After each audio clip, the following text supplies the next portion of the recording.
welcome you all of you to the program. I am very happy to see your presence at this program.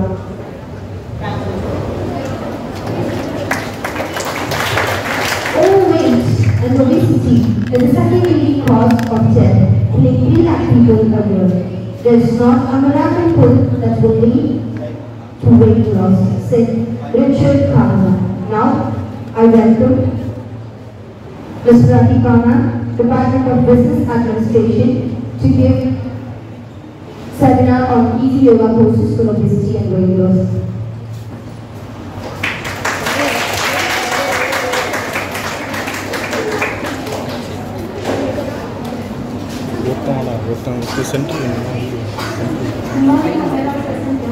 Thank you for this opportunity to deliver the speech. Now we are going to discuss about easy yoga poses for weight loss and obesity. Everyone knows about what is the meaning of yoga. Now we are going to discuss about what is the mental parameter சொல்வாங்க தமிழ்ல. சரியா? அது என்னதுன்னா நம்ம பாடியில எக்ஸஸா இருக்கு தெரியுமா fat. அதுதான் வந்து obesity. Obesityன்றது குண்டா இருக்கிறவங்கள obesity சொல்ல மாட்டாங்க. குண்டா இருக்கிறதே குண்டா இருக்காங்க பாரு. அவங்க தான் வந்து obesity சொல்லுவாங்க. அது எதனால அந்த obesity வருதுன்னா அது ஒரு டிசீஸா? இது ஒரு டிசீஸா? ஆனா இது ஒன் டைப் ஆஃப் டிசீஸ் தான். என்ன டிசீஸ்னா இது வந்து காம்ப்ளெக்ஸ் டிசீஸ் சொல்லுவாங்க. எப்படின்னா நீ சாப்பிடுற எக்ஸஸான ஃபுட் எல்லாம் என்ன ஆகும்னா உன்னோட டம்மில சேர்ந்துக்கும். என்னவா சேரும்னா ஃபேட்டா சேரும். எப்படின்னா ஓவர் ஈட். நீ சாப்பிட்ட மேலும் மேலும் நீ சாப்பிட்டனா அது என்ன ஆகும்? உன்னோட ஃபேட்டா கன்வெர்ட் ஆகும். If we eat, we can gain weight. We continue to gain weight. We become obese. அப்படின்னு சொல்றாங்க. சரியா? obesity வரதுக்கு என்ன காரணம் அப்படின்னா ஃபர்ஸ்ட் டயட். டயட்னா என்ன? டயட்னா என்ன? நம்ம சாப்பிடுற ஃபுட் தான் என்ன சொல்லுவோம்? டயட்னு சொல்லுவோம். சரியா? நம்ம ஓவரா சாப்பிட்டோம்னா என்ன சொல்லுவோம்? அத ஓவரா சாப்பிட்டோம்னா ஓவர் ஈட்டிங் டயட்னு சொல்லுவோம். சரியா? நம்மளோட எம்டி நம்மள சாப்பிடுற ஃபுட் வந்து நம்மளோட குடலுக்கு மீறி நம்ம அப்பா வயிறு ஃபுல்லா ஆயிடுச்சு. ஆனா வந்து அதுக்கும் மேல நம்ம சாப்பிட்ட நெஞ்சு வரைக்கும் இருக்கு தெரியுமா? அந்த வயிறு அந்த டைஜஸ்டிவ் குடல்ல இருந்து உன்னோட செஸ்ட் வரைக்கும் ஃபுட் எல்லாமே என்னது? எக்ஸஸான ஃபுட் தான். அதெல்லாம் என்னவா மாறுதுன்னா கலோரிஸா மாறுது. ஸோ அது வந்து என்ன வந்து கலோரிஸ் அதிகமா இருக்கனால உன்னோட பாடிக்கு தேவையான எனர்ஜி அதிகமா இருக்கனால அது என்னவா மாறிடுது? ஃபேட்டா கொழுப்பா மாறிடுது. சரியா? அது வந்து எந்த இடத்துலலாம் இருக்கும் அப்படின்னா நம்ம பாடி உள்ளே அப்டாமன் சைடுல தான் இருக்கு. சரியா? Inactivity. Sedentary people are more likely to become a gain weight because they do not burn calories. Sedentary people na உட்கார்ந்துட்டே இருப்பாங்க தெரியுமா? அவங்க தான். அவங்க வந்து என்ன பண்ணுவாங்கன்னா எப்பவுமே உட்கார்ந்துட்டு என்ன பண்ணுவாங்க? எல்லா வேலையும் செய்வாங்க. அப்ப வேலையெல்லாம் செய்யும்போது என்ன ஆகும்? அவங்களுக்கு பிசிக்கல் ஆக்டிவிட்டிஸ் குறைஞ்சிரும். அப்ப அவங்களோட சாப்பிட்ட ஃபுட்ல என்ன ஆகுது? டைஜஸ்ட் ஆகாம கலோரிஸ் வந்து வயிற்றுலே தங்கி ஃபேட்டா மாறுது. ஸோ அது ஒரு காரணம்னு சொல்றாங்க. Next medical problem hypothyroidism. இப்போ தைராய்டு அந்த மாதிரி இருக்காங்கன்னா சில பேர் ரொம்ப குண்டாவாங்க, சில பேர் ஒல்லியாவாங்க. ஸோ அது ஒரு காரணம்னு சொல்றாங்க. கார்டியோவாஸ்குலர் ஹைப்பர்டென்ஷன், கொலஸ்ட்ரால் அந்த மாதிரி பிபி அந்த மாதிரிலாம் இருக்கிறவங்களுக்கும் இது வர வாய்ப்பு இருக்கு அப்படின்னு சொல்றாங்க. டயபெட்டிஸ் மில்லட்டஸ் அப்படின்னா நம்ம வந்து சுகர் முன்னாடி நம்ம ரொம்ப ஒபிசிட்டியா இருந்தோம்னா என்ன சொல்லுவாங்க? சுகர் இருக்கா செக் பண்ணுங்க, கொலஸ்ட்ரால் இருக்கா செக் பண்ணுங்க, பிபி இருக்கா செக் பண்ணுங்கன்னு சொல்றாங்க. ஸோ அதுதான் வந்து டயபெட்டிஸ் மில்லட்டஸ் சொல்றாங்க. இதெல்லாம் ஒரு காரணம். நெக்ஸ்ட் ஆஸ்டியோஆர்த்ரைட்டிஸ் அப்படின்னா நம்மளோட நீ ஜாயிண்ட் பெயின்லாம் இருக்குல்ல. இப்போ நம்மளால குண்டா இருந்தோம்னா நம்மளால என்ன பண்ண முடியாது? ரொம்ப வாக் பண்ண முடியாது. அதனால என்ன ஆகும்? நமக்கு நீ பெயின் ஜாயிண்ட் அங்கெல்லாம் என்ன ஆகும்? வலிக்கும். ஸோ அதெல்லாம் வந்து ஒபிசிட்டி தான் காரணம். சைக்காலஜிக்கலா என்ன ப்ராப்ளம் இருக்குன்னா ஸ்லீப் டிஸ்டர்பன்ஸ் இருக்கும், பாடி ஷேப்பிங் மாறும், ஈட்டிங் டிஸார்டர், டிப்ரெஷன், ஃப்ரஸ்ட்ரேஷன் இது எல்லாமே என்னது? ஒபிசிட்டி தான். நம்ம சரியா தூங்கலனாலுமே டைமுக்கு சாப்பிடலனாலுமே எல்லாமே நீ டிப்ரெஷன்ல இருந்தா என்ன பண்ணுவ? எந்த வேலையும் இல்லாம மைண்டுக்கு எதுவுமே ரிலாக்ஸேஷன் எதுவுமே இல்லாம என்ன பண்ணுவ? ஒரே விஷயத்தை மட்டும் தான் நீ யோசிப்ப. அப்ப என்ன பண்ணுவ? சாப்பிடுவ, அந்த விஷயத்தை யோசிப்ப, திருப்பி அதை ஒரு ரொட்டீன் பாப்பா என்ன ஆகுது? ஒபிஸ் ஆகுது, மாறுது. சரியா? எந்தெந்த ஏரியால வந்து ஃபேட் அக்குமுலேட் ஆகும்னா hip, buttock, abdomen and face. இந்த ஏரியால மட்டும் தான் ஒபிசிட்டில வந்து ஃபேட் வந்து அக்குமுலேட் ஆகும். உன்னோட கையோ லெக்லோ ஆகாது. அப்டமன் இந்த பாதி செஸ்ட் கீழே இந்த பகுதியில மட்டும் தான் வந்து ஃபேட் வந்து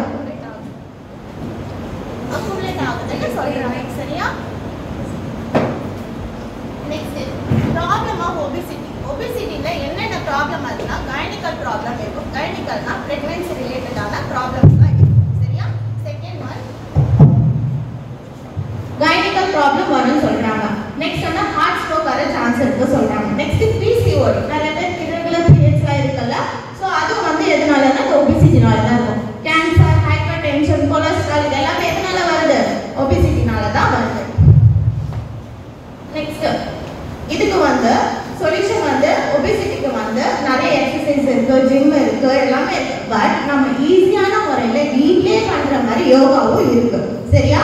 சோ இதனாலயும் நம்மளோட belly fat வந்து நம்ம என்ன பண்ண முடியும்னா மெல்ட் பண்ண முடியும். சோ நிறைய பெஸ்ட் யோகாஸ்லாம் இருக்கு. சரியா? ஈஸியாவோ ஈவன் கிட்ஸ் கூட இது பண்ணலாம். சரியா? இப்போ நம்ம வீட்ல சின்ன சின்ன குழந்தைங்க வந்து குட்டா இருக்காங்க, ஸ்கூல்ல எல்லாம் பசங்க கிண்டல் பண்றாங்க, அந்த மாதிரிலாம் சொல்றாங்கல்ல. சோ அந்த மாதிரி கிட்ஸ் கூட ஈவன் அந்த கிட்ஸ் கூட இது பண்ற மாதிரி ஈஸியான யோகாஸ் தான் வந்து ஆசனாஸ் தான் இருக்கு. சரியா? அது எல்லாமே நம்ம பார்க்கலாம். Second first one warrior pose. இதுனா வீரபத்ராசனா. இது எப்படின்னா எதுக்கு இது வாரியர் போஸ்னு சொல்றாங்கன்னா அந்த காலத்துல போருக்கு போறவங்க என்ன பண்ணுவாங்க? போரோட ஆயுதம் என்ன வச்சிருப்பாங்க? கத்தி வச்சிருப்பாங்க, அப்புறம் ஈட்டி வச்சிருப்பாங்க, அப்புறம் அம்பு வச்சிருப்பாங்க, வில்லு வச்சிருப்பாங்கல்ல. அப்ப அந்த வில்லை வந்து அவங்க எப்படி என்ன பண்ணுவாங்க? அதுல வச்சு கையை ஸ்ட்ரெச் பண்ணி என்ன பண்ணுவாங்க? அதை ஏறி விடுவாங்க. அப்ப அவங்க பாடி என்ன ஆகுது? ஃப்ரண்ட்ல போயிட்டு பின்னாடி அம்பை இழுத்து விடுறாங்க. சோ அது என்ன ஆகுது? அவங்க பாடி அந்த இடத்துல ஸ்ட்ரெச் ஆகுது. சோ அதனால தான் வந்து இதை வந்து வாரியர் போஸ்னு சொல்றாங்க. இந்த போஸ் எப்படி பண்ணுவோம்னா keep your legs around apart from each other. ஃப்ரண்ட்ல வச்சிட்டு கால பேக் அண்ட் நீஸ வச்சிட்டு கை ரெண்டையும் parallel நீட்டமா வச்சிட்டு ஃபீட்ட வந்து 90 டிகிரிலயும் ரைட் ஃபீட்ட வந்து 45 டிகிரிலயும் வச்சு அம்பு விடுற மாதிரி தான் இருக்காது பாக்க. சோ அப்ப என்ன பண்ணணும்? அதுதான் அதுக்காக தான் இதை வந்து என்ன சொல்றாங்கன்னா வாரியர் போஸ். இத வந்து ஆசனால என்ன சொல்லுவாங்கன்னா வீரபத்ராசனான்னு சொல்லுவாங்க. சரியா? இதனால என்ன ஆகும்னா strengthening of hamstrings, legs, ankle and thigh. இது என்ன ஆகும்னா improve the metabolism. மெட்டபாலிசம்ன்றது என்னன்னா நம்ம digestive processக்கு ஒரு முக்கியமான ஒரு டூல் மாதிரி வெச்சுக்கோங்க. சரியா? ஒரு மெட்டபாலிசம் அதிகமா இருந்துச்சுன்னா சீக்கிரமா டைஜஸ்ட் ஆகும். சீக்கிரமா டைஜஸ்ட் ஆயிடுச்சுன்னா நீ சாப்பிட்ட ஃபுட் கலோரிஸா மாறாது. சரியா? அது வந்து வேஸ்ட் பிரெயின்ல தான் போய் சேரும். சோ அதுக்காக தான் வந்து இது இம்ப்ரூவ் பண்றது. அந்த இதனால என்ன ஆகுது? நம்மளோட பாடியோட வெயிட்டும் லாஸ் ஆகுது. சரியா? நெக்ஸ்ட் போஸ் போ போஸ். போ போஸ் தனுஷாசனா. போ போஸ்னா என்ன? போனா என்ன? ரிபன்ல போடுமே அந்த போவா? இல்ல. போனா என்னது? வில்லு. போனா வில்லு, ஆரோனா என்னது? அம்பு. சரியா? அந்த போ வந்து எப்படி இருக்கும்? வில்லு எப்படி இருக்கும்? வளைவா இருக்குமா? அதுதான் இது. நீ என்ன பண்ணணும்? அந்த வில்லு மாதிரி வளையும். அந்த வில் ஷேப்ல இருக்கா? அதனால தான் வந்து இது என்ன சொல்றாங்க? போ ஷேப்னு சொல்றாங்க. நீ வில்லு மாதிரி அந்த பாடியை வந்து என்ன பண்ணணும்னா ஸ்ட்ரெச் பண்ணணும். எப்படி ஸ்ட்ரெச் பண்றனா? bend your head and neck backward. Chest வந்து எப்படி இருக்குன்னா மேல தூக்கி இருக்கணும். ஃப்ளோர்ல படக்கூடாது. சரியா? நீ எதை வச்சு பேலன்ஸ் பண்ணனா உன்னோட அப்டாமினல் வச்சு. நாவல்னா என்னன்னா உன்னோட டம்மியோட போன் இருக்குல்ல, அதுதான் நாவல் சொல்லுவாங்க. அதுதான் நாவல் வச்சு அதை வச்சு தான் நீ பேலன்ஸ் பண்ணி ஒரு ரெண்டு ஆம்ஸ் என்ன பண்ணணும்? பின்னாடியோட நீஸ பிடிக்கணும். இதுதான் வந்து என்னது? தனுஷாசனா. சரிங்களா? Next pose. இது வந்து எல்லாமே என்னது? அப்டாமினல் ரீஜனுக்கு to help the loss in belly fat. உன்னோட bellyல இருக்க தொப்பைகளை வந்து குறைக்கும். Next cobra Bose. கோப்ரா என்ன? உஜாங்சனா. அப்படினா என்ன? கோப்ரானா என்ன? ஸ்னேக். ஸ்னேக் என்ன பண்ணும்? படுத்துட்டு என்ன பண்ணும்? தலையை மட்டும் தூக்கிக்கும். சோ இந்த போஸ் அதுதான். இதெல்லாம் ஈஸியா தானே இருக்கு. நெக்ஸ்ட் இது எதுக்குன்னா back and chest region of body. நம்ம பேக்கும் செஸ்ட்டுக்கும் வந்து ஸ்ட்ரெச் பண்ணி ஃபேட்டை வந்து ரெடியூஸ் பண்ணுதுன்னு சொல்றாங்க. போட் போஸ். போட்னா என்னது? கப்பல். கப்பல் எப்படி இருக்கும்? இப்படி இருக்கும். ஆனா அது சென்டர்ல என்ன பண்ணும்? பேலன்ஸ் பண்றதுக்கு ஒரு ஃபிளாட்டான ஒரு பிளேஸ் இருக்கும். அதை வச்சு நான் என்ன பண்ணு? லெஃப்ட் அண்ட் ரைட் வந்து பேலன்ஸ் பண்ணுவேன். சோ நீ என்ன பண்ணணும்? உன்னோட வட்டத்தை வச்சு நீ பேலன்ஸ் பண்ணணும். உன் டோவையோ உன்னோட கையோ ரைஸ் பண்ணி நம்ம என்ன பண்ணணும்? ரெண்டு பக்கமும் பேலன்ஸ் பண்றது என்னது? போட்டஸ்.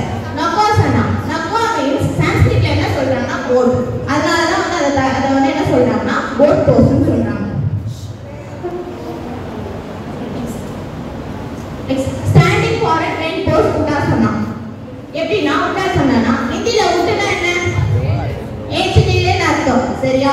அப்ப நம்ம நின்னு பெண்ட் பண்ணி நம்ம கையை வந்து பின்னாடி ஃபோல்ட் பண்ணி பாமால நம்மளோட பேலன்ஸ் ரேஸ் பண்றது என்னது?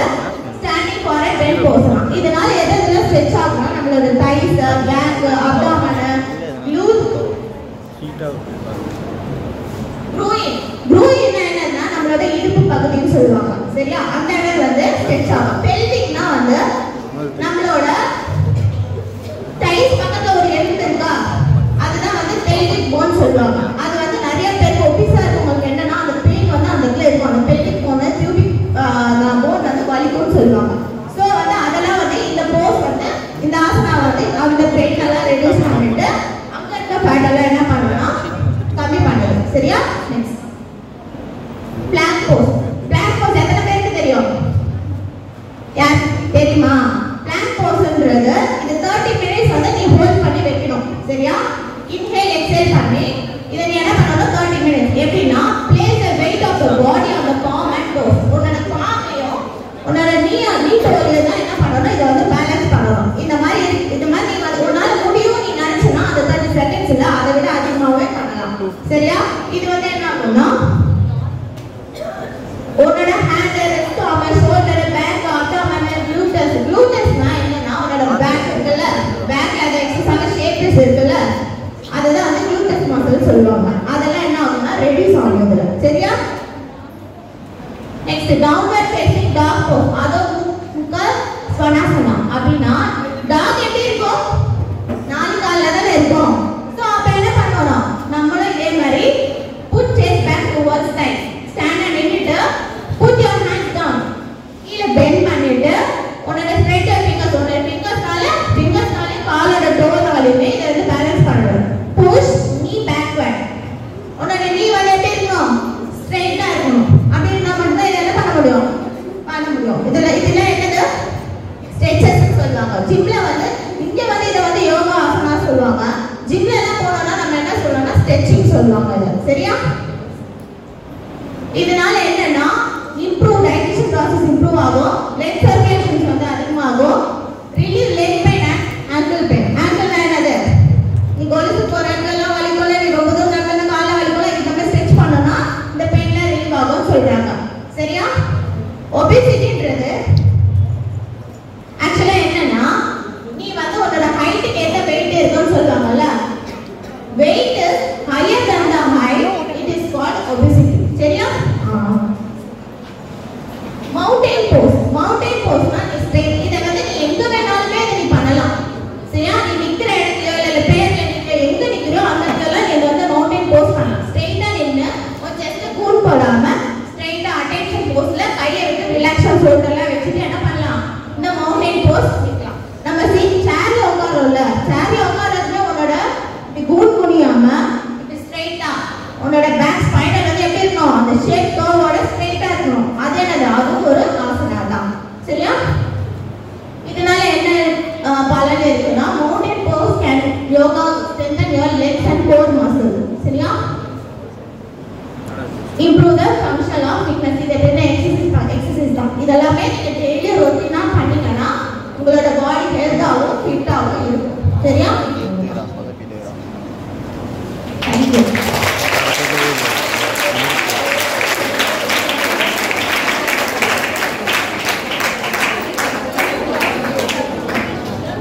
Thank you, ma'am. Thank you for the thought.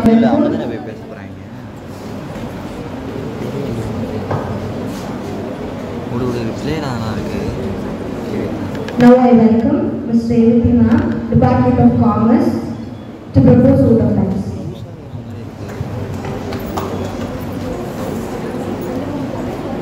All present here. On behalf of all students and staff, I am glad to be standing here to express my vote of thanks. A special thanks to our resource person, Ms. Pratima, who gave the wonderful seminar on yoga for obesity. I thank our principal ma'am, Mr. Shobha Indra, for supporting and guiding us. Now I thank our fellow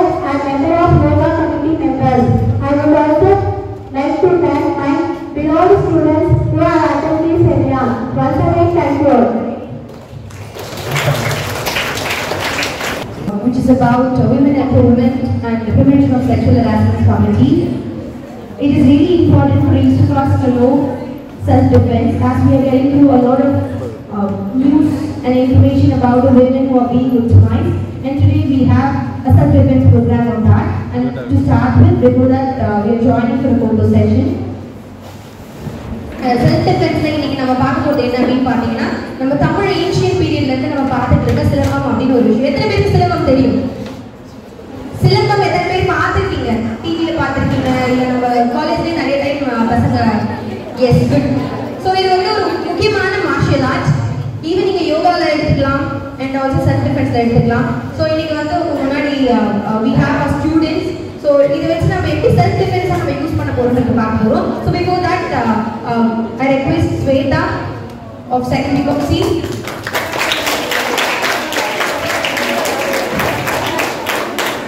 so இப்போ பார்த்தீங்கன்னா சில styles மட்டும் நாங்கள் காட்ட போகிறோம். So இந்த ஸ்டைல்ஸை நீங்கள் எப்படி பயன்படுத்துவீங்க? ஸோ சிலம்பம் அப்படின்றது ஸ்டைலுக்கு மட்டும்தான் யூஸ் பண்ணுவோம் அப்படின்ற ஒரு மித் இருக்கு. அதை தாண்டி அதை நீங்கள் எப்படி செல்ஃப் டிஃபென்ஸாக பயன்படுத்தலாம் அப்படின்றத நம்ம பார்க்க போகிறோம். ஸோ ஆக்சுவலாக பார்த்தீங்கன்னா வெயிட் பண்ணுங்க, கொஞ்சம் பொறுமையாக போடுங்க. ஸோ இந்த தலைவாரை நீங்கள் போடு, இது உங்ககிட்ட வர எந்த ஒரு விஷயமா இருந்தாலும் உங்ககிட்ட எடுத்துக்காது.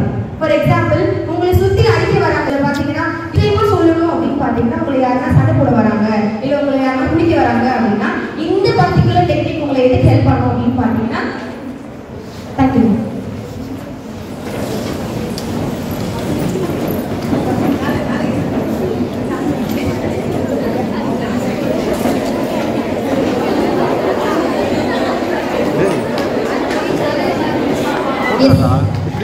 ஸோ இந்த பர்டிகுலர் டெக்னிக் உங்களுக்கு எதுக்கு யூஸ் பண்ணோம் அப்படின்னு பார்த்தீங்கன்னா, உங்களுக்கு கிட்ட வந்து தேவையில்லாத எந்த ஒரு விஷயமும் வந்து வரக்கூடாது அப்படின்றதுக்காக. எக்ஸாம்பிளுக்கு நீங்கள் நம்ம வடிவேலோட காமெடி பார்த்துருக்கீங்களா? சுடு தண்ணி ஊற்றினா கூட மேலே படாமல் சுற்றுவர் பார்த்துருக்கீங்களா? ஆக்சுவலாக பார்த்தீங்கன்னா இருக்கு, அவங்களே காமிச்சிட்டாங்க. பட் அந்த ஸ்பீடுக்கு நீங்கள் சுற்றுறீங்க அப்படின்னா கண்டிப்பாக அப்படி வந்தாலும் நம்ம மேலே படாது. அடுத்து பார்த்தீங்கன்னா உங்களுக்கு பகல்னு ஒரு வீச்சு இருக்கு, ஓகேவா? இந்த பகல் வீச்சு இதை பாருங்க, இதுதான் பகல் வீச்சுன்னு சொல்லுவாங்க. பொறுமையாக போடுங்க அப்படியே பகல் வீச்சை. இப்போ நான் நிக்கிறேன் அப்படின்னா இது மண்டைக்கு அடிக்கக்கூடிய ஒரு செல்ஃப் டிஃபென்ஸ். இது ஆக்சுவலா என்னன்னா, சிலம்பம் நீங்க கத்துக்கிறதால உங்களால எல்லாத்தையும் சண்டை போட முடியும்னு நினைக்கிறீங்களா? முடியாது, தலையாட்டாதீங்க. ஏன் அப்படின்னா, இப்போ நீங்க ரோட்ல திடீர்னு நடந்து போயிட்டு இருக்கீங்க, திடீர்னு யாரோ வந்து உங்களை வந்து தாக்க வராங்க அப்படின்னா அந்த இடத்துல கொம்பு கிடைக்குமா? சிலம்பம் குச்சி கிடைக்குமா? கிடைக்காது. இதெல்லாம் உங்களுக்கு ஒரு டிப் மாதிரி. நீங்க ஒரு இடத்துல இந்த மாதிரி ஒரு ப்ராப்ளம் எடுக்கிறீங்க அப்படின்னா இந்த குச்சி மட்டும் உங்களை ஹெல்ப் பண்ணாது. இன்னும் இதுல நிறைய டைப் ஆஃப் இன்ஸ்ட்ருமெண்ட்ஸ் இருக்கு. ஃபார் எக்ஸாம்பிள் சுருள் வால்னு இருக்கு. அந்த மாதிரி நிறைய டைப் ஆஃப் இன்ஸ்ட்ருமெண்ட்ஸ் வச்சு நீங்க யூஸ் பண்ணிக்கலாம். அடுத்து பாத்தீங்கன்னா வீச்சு அப்படின்னு ஒண்ணு இருக்கு. இந்த வீச்சு தான் கொஞ்சம் ஃப்ரெண்ட் பண்ணுங்க. ஸோ இந்த வீச்சு தான் பாத்தீங்கன்னா ரொம்ப ரொம்ப இம்பார்ட்டன்டான ஒரு விஷயம். ஒரே ஒரு வீச்சு மட்டும், சரி வீச்சு. உங்களுக்கு சவுண்ட் ஃப்ரெண்ட்ல உட்காந்து உங்களுக்கு சவுண்ட் கேட்கும். ஆக்சுவலா இன்னொரு வாட்டி அந்த வீச்சு கேட்டுச்சா? ஸோ இந்த வீச்சு பார்த்தீங்கன்னா யாருமே உங்க பக்கத்தில் நிற்க விடாது, ஓகேவா? ஆக்சுவலா கொம்புக்கான பவரே அதுதான். வீச்சு நீங்க எவ்வளோக்கு எவ்வளோ அழகா போடுறீங்களோ உங்களால ஈஸியா ஒரு பிரச்சனையில இருந்து தப்பிக்க முடியும் அப்படின்றதுக்காக இந்த வீச்சு பாட சொல்லுவாங்க. அடுத்து பார்த்தீங்கன்னா உங்களுக்கு வந்து ஃப்ளோர்லயே நிறைய பாடம் இருக்கு. நீங்க ஃப்ளோர்லயே நிறைய பாடம் போடலாம். எக்ஸாம்பிளுக்கு ஒரு 4 பேர் மேல அடிச்சுட்டு இருக்காங்கப்பா, கீழே ஒருத்தர் ஓடி வராங்கன்னு சொல்லலாம். அவனை எப்படி தடுப்பீங்க? அதுக்கு தான் தட்டு பாடம்னு சொல்லுவாங்க. தட்டு பாடம், வெயிட்டு தட்டு தட்டுப்பாடு. ஓகே, ஸோ இது பார்த்தீங்கன்னா இதெல்லாம் தட்டுப்பாடுன்னு சொல்லுவாங்க. உங்ககிட்ட ஆக்சுவலாக இந்த சிலம்பம் ஸ்டார்ட் பண்ணும்பொழுது எப்படி ஸ்டார்ட் பண்ணாங்க அப்படின்னு பார்த்தீங்கன்னா, இந்த பழங்காலத்தில் வந்து நீங்கள் காட்டுக்குள்ளெல்லாம் போறீங்கன்னு வச்சுக்கோங்களேன், சிங்கம் புலி அதெல்லாம் கூட இந்த குச்சி வச்சு தான் கொடுத்துவாங்க. அதனால தான் தட்டி தட்டி விளையாட ஆரம்பிச்சாங்க. நாகம் 16ன்னு சொல்லுவாங்க. இந்த நாகம் 16 ஆக்சுவலாக சிலம்பம் விளையாடும் பொழுது குடிச்சு குடிச்சு விளையாடுவாங்க. பார்த்துருக்கீங்களா? வீடு கட்டலாம். இப்ப பாருங்க, அவங்க குதிக்கிறாங்கல்ல, இது ஆக்சுவலா என்ன நினைப்பாங்க அப்படின்னு பாத்தீங்கன்னா, இது ஒரு ஸ்டைலு அப்படின்னு நினைப்பாங்க. அப்போல்லாம் பாத்தீங்கன்னா இந்த மலை மேல போவாங்க, ஓகேவா? அந்த மலை மேல போகும்போது ஒவ்வொரு பாறைக்கும் எகிரணும். அவங்க அந்த ஒவ்வொரு பாறை எகிரும் போது காலை நம்ம நார்மலா வச்சு எகிர முடியாது. அதனால என்ன பண்ணுவாங்க அப்படின்னு பாத்தீங்கன்னா, சுத்தி சுத்தி எகிருவாங்க. ஒவ்வொரு பாடத்துலயும் அந்த இருக்கிற ஒவ்வொரு கல்லுலயும் மாறி மாறி எகிருவாங்க. ஸோ இந்த எகிரதால என்ன ஆகும் அப்படின்னு பாத்தீங்கன்னா, நீங்க ஒரே இடத்துல நின்று சண்டை போட்டீங்கன்னு வச்சுக்கோங்களேன், ஒருத்தர் ஒரே இடத்துல நின்று அடிச்சுட்டு இருக்கீங்கன்னா ஈஸியா உங்களுடைய வீக்னஸை பார்த்து அடிச்சுட்டு போயிட்டே இருப்பாங்க.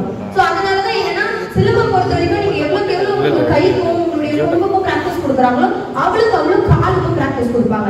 அண்ட் அண்ட் இந்த காலில் முக்கியமான விஷயம் ஒன்று இருக்குது, அதை வந்து சொல்லி லெட் மீ ஃபினிஷ்டா. ஸோ இதை பார்த்தீங்கன்னா மண்டி பாடம் அப்படின்னு சொல்லுவாங்க. ஓகேவா?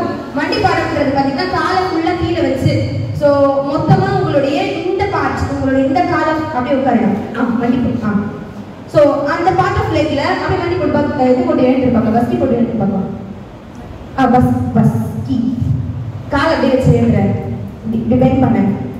ஸோ இந்த பார்ட் ஆஃப் பர்டிகுலர் பகுதி என்ன ஆகும் அப்படின்னு பார்த்தீங்கன்னா மொத்தமாக உங்களுடைய ஃப்ளோரில் போடும். ஸோ இவங்க அப்படி உட்கார்ந்து போட்டாங்க பார்த்தீங்களா, இங்கே தட்டி போட்டாங்கல்ல, இந்த தட்டு இந்த தட்டு போடுற பார்ட்டை மொத்தமாக உட்காந்து உங்களுடைய காலில் நீங்கள் போடலாம், படுத்துட்டு போடலாம். சிலம்பம் படுத்து சுத்துற சிலம்பம் கூட இருக்கு. அதே மாதிரி பார்த்தீங்கன்னா சிலம்பம்ல சிக்கல், அதாவது முன்னுருட்டு பின்னுருட்டுன்னு சொல்லுவாங்க. ஓகேவா? முன்னுருட்டு பின்னுருட்டு மட்டும். ஸோ இந்த முன்னுருட்டு பின்னுருட்டு என்ன பண்ணும் அப்படின்னு பார்த்தீங்கன்னா அதுதான் சொல்கிறேன். எல்லாருமே என்ன நினைப்பாங்க அப்படின்னா சிலம்பம் அப்படின்ற பொறுத்த வரைக்கும் சும்மா நார்மலாக அப்படியே சுற்றிக்கிறோம் அப்படின்னா கிடையாது. உங்கள் பின்னாடி வரவங்களை கூட நீங்கள் ஈஸியாக அடிக்க முடியும், உங்களால் அடிக்க முடியும். ஸோ அந்த அளவுக்கு பார்த்தீங்கன்னா சிலம்பம் வந்து உங்களை எந்த இடத்துலையுமே உங்களை தோற்று போக விடாதுன்னு சொல்கிறத விட உங்களுக்கு பவர்ஃபுல்லாக காமிச்சிக்கிறதுக்கு சிலம்பம் வந்து ரொம்ப யூஸ்ஃபுல்லாக இருக்கும். ஸோ ஒரு கேர்ள்ஸாக இருக்கிறோம், விமனாக இருக்கிறோம் அப்படின்னா நம்ம மென்டலி ஸ்ட்ராங் தான், பட் ஃபிசிக்கலாகவும் நம்ம வந்து ஸ்ட்ராங்காக இருக்கணும். அதுக்கு நம்ம நிறைய டைப் ஆஃப் செல்ஃப் டிஃபென்ஸ் இருக்குது. ஸோ அதை நீங்கள் கற்றுக்கிட்டீங்க அப்படின்னா உங்களுக்கு இன்னும் போக போக போக உங்களுடைய ஃபியூச்சரில் உங்களுக்கு யூஸ்ஃபுல்லாக இருக்கும். So this is all about the programme. Thank you so much.